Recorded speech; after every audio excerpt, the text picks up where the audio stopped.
we are going to talk about some important questions. So first question is, for what value of p are 2p minus 1, 7 and 3p three consecutive terms of an AP?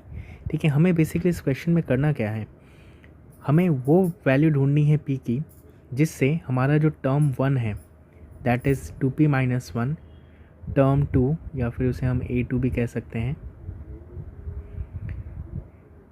7 and term 3 जो कि है 3p, ये सभी consecutive बने। Consecutive कहने का मतलब कि एक के बाद एक दूसरा नंबर आता है, जैसे कि 3, 4, 5 कॉन्जिक्यूटिव हो सकता है, या तो फिर जैसे 13 है 13, 15, 17।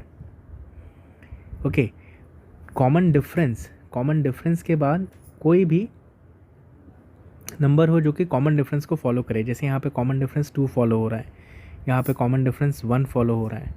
क्लियर? सो ये हमें ढूंढना है। इस तरह के सम्स करने के लिए सबसे बेस्ट ऑप्शन ये है कि हम दो टर्म्स को सब्ट्रैक्ट करवा लें। ओके, टर्म 2 एंड टर्म 1 को सब्ट्रैक्ट करवा लें। सेम वे हम टर्म 3, टर्म 4 को भी करवा लें। सिंपल क्वेश्चन है, इसका कंसेप्ट समझ जाएंगे तो बहुत ईजिली बना पाओगे। चलो शुरू करते हैं। Looking for the right pen. Yes, so सबसे पहले हमारा टर्म 1 क्या है, 2p माइनस 1, टर्म 2 क्या है 7, टर्म 3 क्या है 3p। क्लियर? अभी AP होने के लिए कंडीशन क्या है, फॉर एन AP होने के लिए कंडीशन ये है कि A2 माइनस A1, अगर हम डिफरेंस की बात करें, सपोज करो ये D1 है तो क्या होगा, A2 माइनस A1 होगा। उसी तरह अगर मैं D2 की बात करूं तो ये क्या होगा, A3 माइनस A2 होगा। ठीक है, D1 एंड D2 वो सेम होना चाहिए। सही बात है। अगर ये बात सही है तो क्या मैं इसे ऐसा लिख सकता हूँ, A2 minus A1 should be equal to A3 minus A2, है ना। ये AP का कंडीशन है कि डिफरेंस सेम आना चाहिए।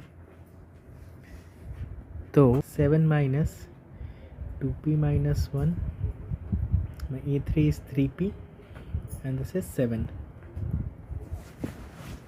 Therefore 7 minus 2p plus 1 equals to 3p minus 7. This is 8 minus 2p equals to 3p minus 7. Therefore 2p minus 3p equals to minus 7 minus 8. So minus 5p equals to minus 15. Therefore p equals to minus 15 minus 5.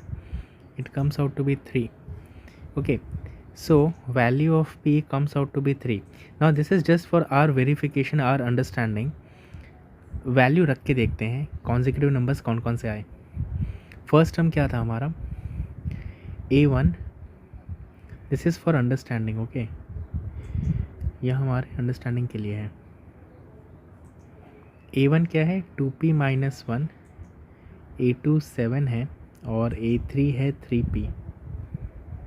ठीक है, तो अगर मैं value रखूँ p का, p is 3, सो 3 2 ज़ा 6, 6 minus 1, यहाँ पे 5 आया, यहाँ पे 7 आया और 3 3 ज़ा 9 आया।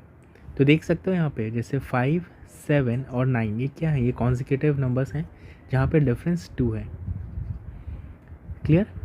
ओके, तो इस तरह के क्वेश्चंस में ध्यान क्या रखना है कि सब्ट्रैक्ट करना है। डिफरेंस जो होता है ना उसे D1 A2 minus A1 and D2 A3 minus A2, उसके बाद ये AP का कंडीशन है, इसके बिना बात आगे नहीं बढ़ेगा। ठीक है ना, आई होप समझ में आ गया। चलो आगे बढ़ते हैं। ओके, नेक्स्ट क्वेश्चन सॉल्व करते हैं। सिमिलर है, for what values of p are 2p plus 1, 13 and 5p minus 3 three consecutive terms. बहुत ही सिंपल है, करना कुछ नहीं है इसमें। सबसे पहले हम टर्म्स लिख लेंगे। A1 क्या है, 2p प्लस 1, A2 क्या है 13, A3 क्या है 5p माइनस 3। क्लियर? अभी हमें पता है AP होने के कंडीशन क्या होते हैं। AP होने का कंडीशन इतना ही है कि जो डिफरेंस है वो A2 minus A1 and A3 minus A2, D1 is equals to D2, ये कंडीशन फुलफ़िल होनी चाहिए। अगर ये कंडीशन फुलफ़िल होगी तो देखो क्या कर सकते हैं हम ऐसा लिख सकते हैं A2 minus A1 is equals to A3 minus A2। Now we need to simply put the values. 2p plus 1, what is A3? 5p minus 3 minus 13, therefore 13 minus 1 क्या होगा, 12 हो जाएगा। 12 माइनस 2p ये होगा 5p minus 16, therefore minus 2p minus 5p is minus 16 minus 12, therefore minus 7p, this is 8, this is 2, therefore p की value क्या होगी, minus 28 minus 7, this implies it is 4, 7 4s, so p की value क्या आई, 4 आई। Okay, now let us try to find out the consecutive numbers। ठीक है, what is my A1? 2p plus 1, तो ये क्या है, p की वैल्यू 4 है, मतलब कि ये 9 हो गया। A2 की वैल्यू है 13, दिया हुआ ही है। A3 क्या है, 5p माइनस 3 है, मतलब p की वैल्यू 4 डालें तो यहाँ पे क्या होगा, 20 माइनस 3 मतलब 17। ठीक है, अब ज़रा चेक करो, ये 9 है, ये 13 है और ये है 17, डिफरेंस 4 का है। 9 प्लस 4 13, 13 प्लस 4 17, तो ये कॉन्सेक्यूटिव है। ठीक है ना, जहाँ पे डिफरेंस 4 का है। क्लियर? ओके, नेक्स्ट हम करते हैं। ओके, थर्ड क्वेश्चन सॉल्व करते हैं। Which term of the AP 21 18 15 is zero. ठीक है, मतलब हमें इनडायरेक्टली ये कहा गया है कि कौन सा टर्म जो है, ठीक है, वो ज़ीरो बनेगा, मतलब कि हमें बेसिकली n ढूंढने को कहा गया है। ठीक है, which term of the AP, मतलब ये धीरे धीरे आगे जाएगा और किसी एक पॉइंट पे वो ज़ीरो बन जाएगा। तो जब वो ज़ीरो बनेगा तो वो n का कौन से वैल्यू पे वो ज़ीरो बनेगा। जैसे देख सकते हो 21 है, 18 है, 15 है ना, यहाँ पे क्लियरली 3 का डिफरेंस नज़र आ रहा है। तो नेक्स्ट वैल्यू 12 होगा, फिर 9 होगा। ठीक है, तो ऐसा जाते जाते कौन से वैल्यू पे हमें ज़ीरो मिलेगा, यहाँ पे डॉट डॉट डॉट डॉट करेंगे और यहाँ पे ज़ीरो मिलेगा। तो ये which value of n is this, that is what we need to find out. ठीक है, सो हालांकि ये छोटा नंबर है, 21 है, इस वजह से ये हमें अगर हम मैनुअली करें तो भी हमें आंसर मिल जाएगा इसका। बट अगर ये बड़ा नंबर होता then we could have struggled, है ना। तो हमें टेक्निक पता होना चाहिए। I hope you have understood the question, so let us solve this. So क्या क्या है हमारे पास, a दिया हुआ है, कॉमन डिफरेंस जो है वो 18 माइनस 21 दैट इज़ माइनस 3। अभी Tn का फॉर्मूला पता है, Tn का हो या An का हो, जो भी मानो, is a plus n minus 1d। ठीक है, An क्या है 21, ओ सॉरी, An क्या होगा, ज़ीरो होगा, है ना। a की वैल्यू है 21 प्लस n माइनस 1, d की वैल्यू है 3 minus 3। So 0 equals to 21, this is minus 3n plus 3, therefore 0 equals to, ये 21 प्लस 3 क्या होगा, 24 माइनस 3n होगा।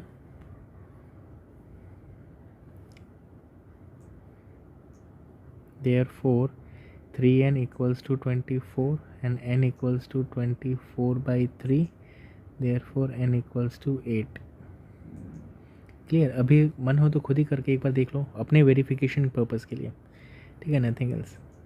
देखो 21 है, उसके बाद माइनस 3 करेंगे तो 18, फिर 15 होगा, फिर 12 होगा, फिर 9, फिर 6, फिर 3 और फिर 0। तो ये n की कौन सी वैल्यू है, ये n की वैल्यू 1 है, ये 2 है, ये 3 4 5 6 7 8, मतलब कि n की 8th वैल्यू जो है ना, वो हमें, उसका आंसर हमें 0 मिलेगा। Clear? Okay okay, so let us solve this question. Which term of AP will be 120 more than it's 53rd term. देखो इस क्वेश्चन को पहले अच्छे से समझो। हमसे क्या पूछा गया है कि 53rd टर्म निकालो, मतलब क्या निकालने को कहा गया है, T53 निकालो। ठीक है, सपोज करो कि एक वैल्यू आया, क्लियर। अभी वो क्या है, वो 120 ज़्यादा है, मतलब T53, सपोज करो जो भी वैल्यू आया था T53 का, जो भी वैल्यू था, ठीक है, उसमें 120 ऐड करो, क्लियर। तो हमें क्या मिलेगा, एक न्यू वैल्यू मिलेगा। अब ये जो न्यू वैल्यू है ना, वो कौन से टर्म पे जाके मिलेगा, जो कि 53rd वैल्यू से 120 120 ज़्यादा है। ऐसा कौन सा n की वैल्यू होगी जहाँ पे हमें ये वैल्यू मिलेगा, क्लियर। बहुत ही सिंपल क्वेश्चन है, ठीक है, इसका टेक्निक समझ जाओगे फटाफट बना पाओगे, ठीक है। एट द एंड मैं इसका वेरिफिकेशन भी बताऊंगा, ठीक है। तो अभी ध्यान से देखो, जो चीज़ें दी गई हैं उसको पहले तरीके से लिख लूँ। a = 3, d क्या है 15 - 3, तो ये क्या होगा 12 होगा। देखो यहाँ पे दिया हुआ है AP है ये, इसलिए ज़्यादा टेंशन लेने की बात नहीं है, ठीक है। d = 12 सही है। अभी हमें क्या निकालना है, an निकाल लेते हैं। an क्या होता है, a + n - 1d, but an भी ऐसा वैसा नहीं निकालना है, हमें 53rd टर्म का निकालना है, तो कोई बात नहीं 53rd टर्म का निकाल लेते हैं। a प्लस ये हो जाएगा 52 और d होगा 12, ठीक है। कैलकुलेशन करोगे तो ये होगा 624 और आंसर आएगा 627, ठीक है। अभी इस चीज़ को बहुत अच्छे से समझ जाओ पहले। यहाँ तक हम आ चुके हैं, 53rd टर्म हम निकाल चुके हैं, ठीक है। मतलब कि ये जो 3, 15, 27, 39 ये जो चीज़ें चली आ रही थी ना, तो हम अभी कहाँ पे आ गए हैं, अभी हम आ गए हैं 53rd टर्म पे, 627 तक हम आ गए हैं, ठीक है, जो कि क्या है 53rd टर्म है, ठीक है। अभी हमसे ये बोला गया है कि इसमें और 120 ऐड करो, तो ठीक है, ऐड करते हैं, ऐड करते जाएंगे करते जाएंगे करते जाएंगे, तो हम एक वैल्यू पे पहुँचेंगे। 627 में 120 ऐड करेंगे तो 747 पे जाएंगे हम, ठीक है। अभी जैसे ये 53rd टर्म था, तो ये कौन सा टर्म पे आएगा, ये 747 कौन से n के टर्म पे आएगा, क्लियर। तो हमें बस यही ढूंढना है, समझ में आई गई बात। चलो आगे देखते हैं।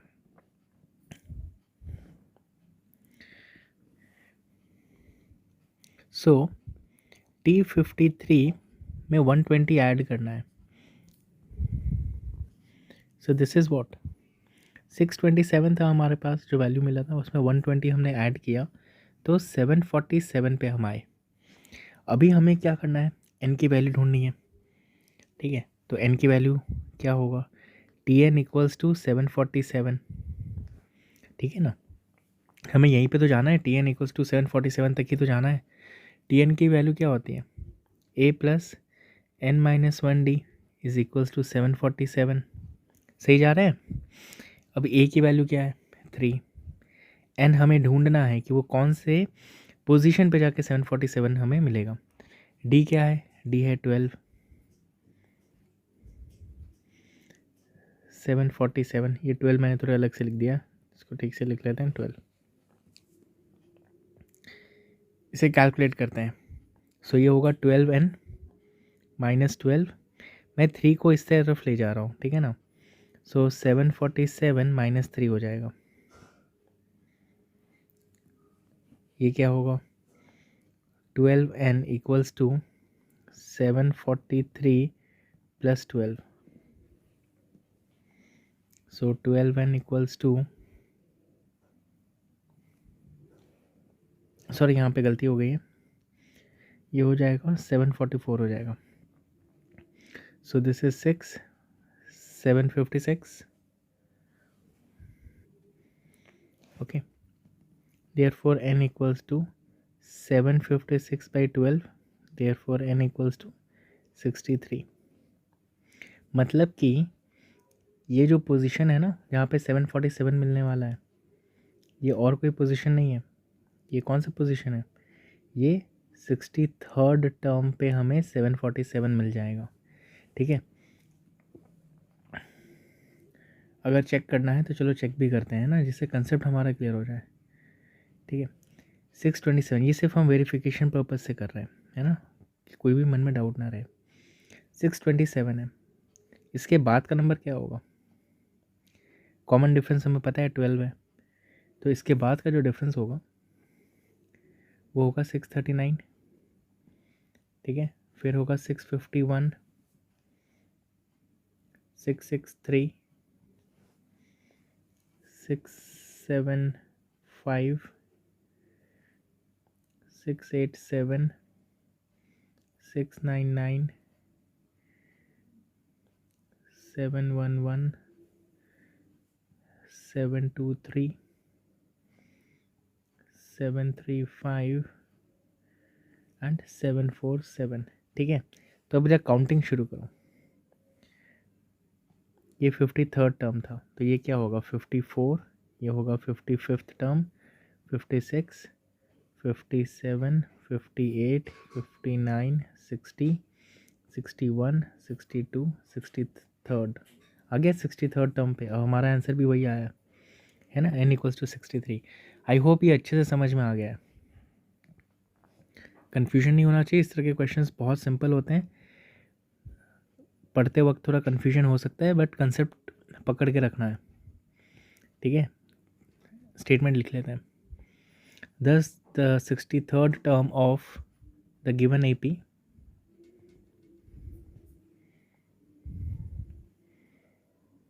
is 120 more than 53rd term. Clear? Okay. Okay. Similar question है, which term of the AP will be 120 more than its 21st term? बहुत ही सिंपल क्वेश्चन है। देखो जो मेन कीवर्ड्स है ना उस पर ध्यान रखो। यहाँ से हमें A और D मिल जाना है, ठीक है। 21st टर्म मतलब कि हमें क्या निकालना होगा, TN निकालना रहेगा, ठीक है।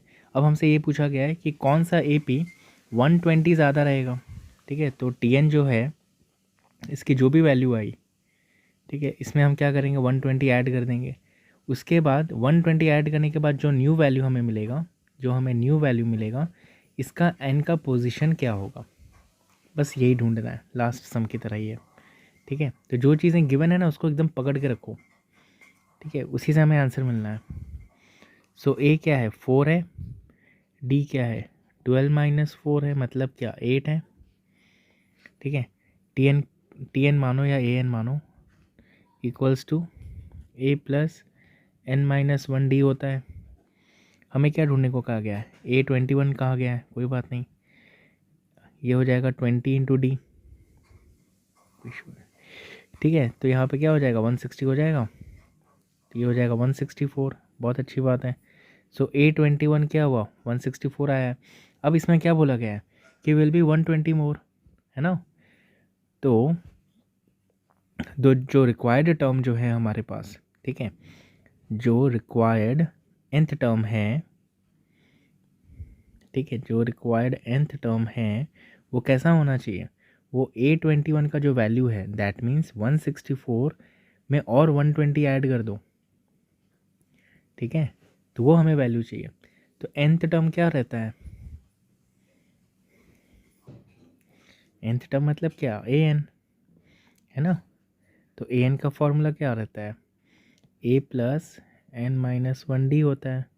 ये क्या हो गया 284 हो गया। A की वैल्यू दी हुई है 4, n हमें ढूंढना है, D की वैल्यू है 8, therefore 8n - 8 is equals to 284 में से 4 को माइनस करवा देते हैं। सो 8n इक्वल्स टू ये क्या होगा 280 होगा और उधर आ जाएगा +8, therefore 8n equals to 288। So n क्या होगा 288 divided by 8। So 8 3 24, 48, 8 6। So n की वैल्यू क्या आ गई 36 आ गई। यही हमारा आंसर है। Clear? Okay, so these were the important questions, so you must practice this. Okay, कुछ भी confusion है, कुछ doubt है, feel free to ask. Thank you.